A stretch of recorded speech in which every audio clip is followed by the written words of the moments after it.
To learn about the off-grid lifestyle and to be inspired to live your dreams, click subscribe so you don't miss anything. Hit the bell notification. Okay, so I'm kind of officially starting our well liner installation process. This is going to be a series of videos, of course. So I've told you several times that our well, which is right here, and I'm going to talk about it a little bit more depth today. The well casing, which is a steel pipe that goes down the well. So the well is 6.5 inches in diameter, 6 1/4, 6 1/2, something like that. And so the casing goes down in it. So if I move around all the mud and everything, you can see the casing right about there. So right here is my well, and of course I've rigged it so I could use it for a temporary basis. So this is my temporary. The temporary is almost over. So I've got a little coffee can here that I've put inside the well casing. What was happening was water was coming down into this area here and going right into the well. So this kept the water from... Last year I concreted this floor again because it's supposed to be concrete, and all the concrete had chipped away. So all this is concrete. So I've been sitting here looking at this. I didn't realize the concrete that I poured comes right up to the well casing, which I just mentioned.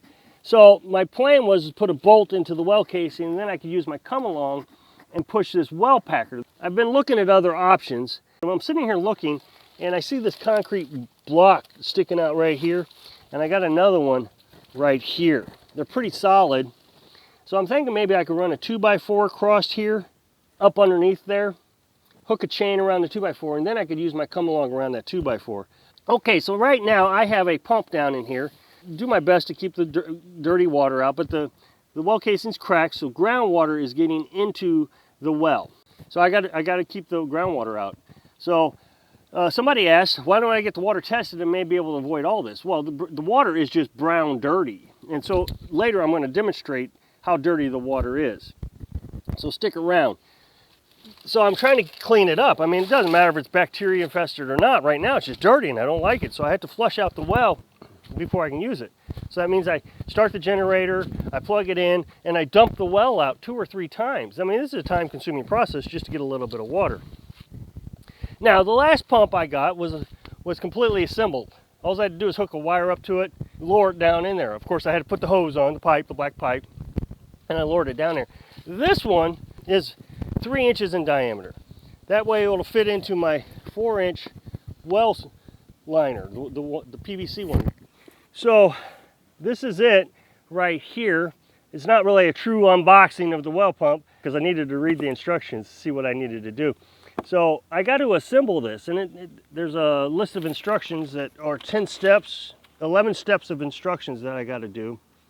And then I'm going to put it into a trash can of water, 30-gallon, I think it's 30-gallon trash can. You'll see it down here. So I'm going to fill that up with water.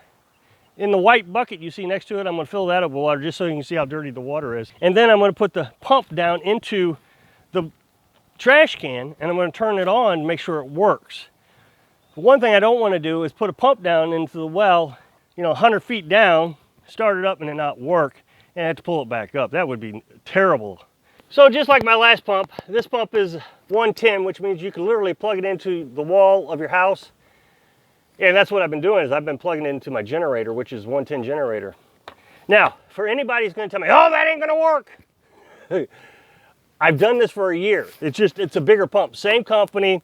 This one's just smaller diameter and produces less gallons per minute. This one I think is 18 gallons per minute. That one's 30 gallons per minute. It's the same pump. So anybody who's going to challenge me on this, I've already been through that last year when I put this one in, and I've already proven that it works. And so now what I got to do is take these pumps out of this protective case here. It's got a little screw in it.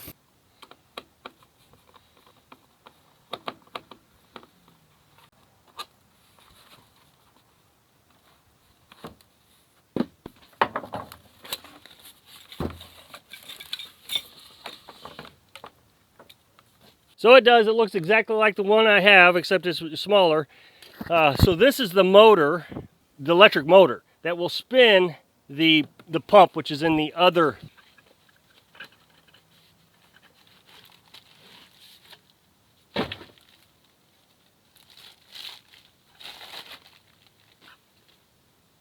Okay, so this is the pump, so this will sit on top of the motor. Now you'll see that there's a sleeve right here. Sorry about the glasses. This sleeve is supposed to keep the wire inside the sleeve. Now, I've watched a video on replacing well liners. So when you put a 3-inch pump into a 4-inch well liner, you got to take these off, all the guards and shields. Otherwise, if you ever had to take the pump out, it will snag on the little couplings. You know, every PVC piece, you have a coupling, it'll snag. So you got to take those off, and what you'll do is you'll tape the wire to this instead of using this metal sheet.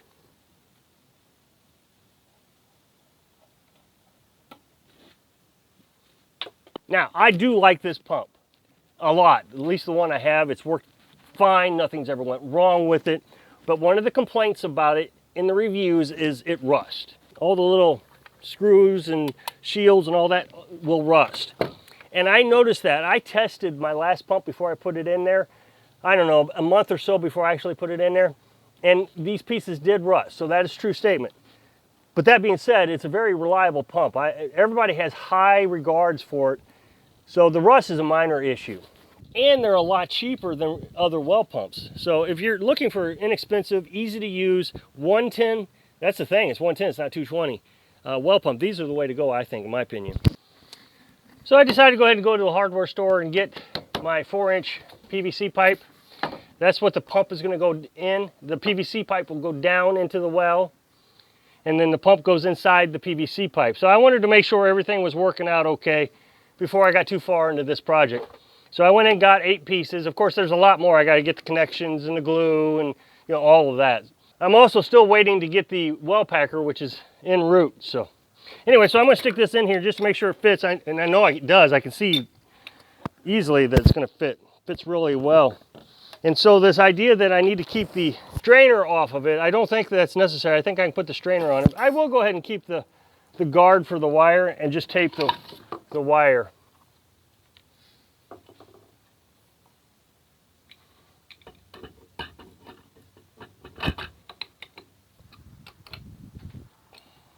Okay, so the guy on YouTube who said that to keep these pieces off so it'll fit down in the pipe, or when you pull it back out it won't snag up, he did say to replace the screws on them though, because what will happen is water will squirt out of that when you turn on the pump. Now this guy was a professional well guy, so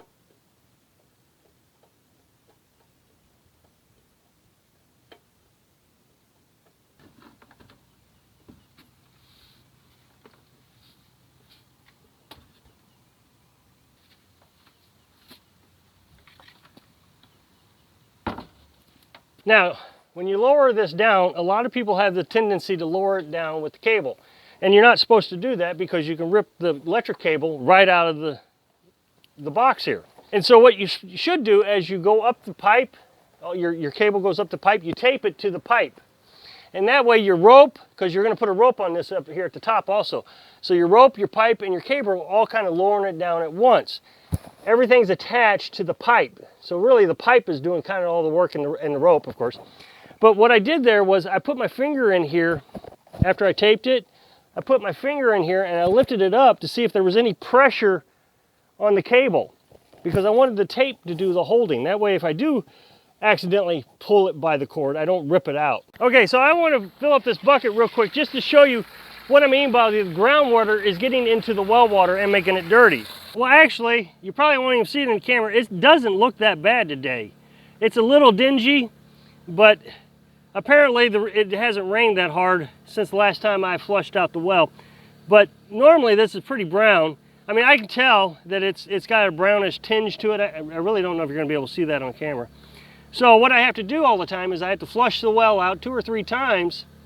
My goal is with the well packers, so it's always clean, that groundwater isn't getting down into the bedrock water.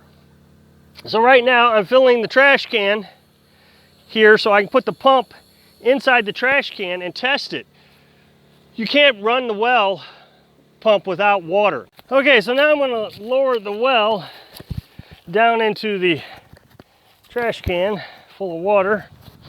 Now we just use this trash can for storing our chicken feed. All right, so the objective is try to keep the water inside the trash can. Water's going to shoot up, not very high, it's going to be like a fountain, but it's going to be fast. My last pump was 30 gallons a minute, so it could empty that entire trash can in about a minute. This one will take about 2 minutes. It'll be a brief test.